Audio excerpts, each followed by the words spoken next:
perbaikan, betulkan kembali. Scania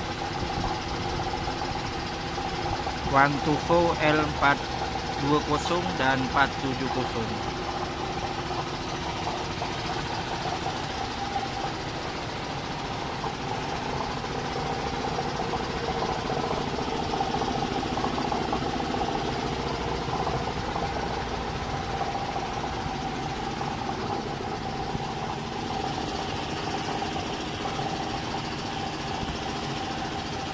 Perbaikan kembali bosku.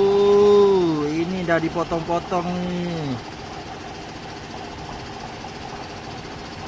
Lori accident.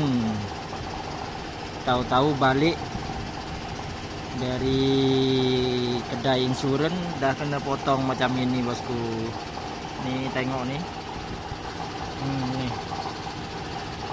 Ini nak kena betulkan balik baru pasang nanti.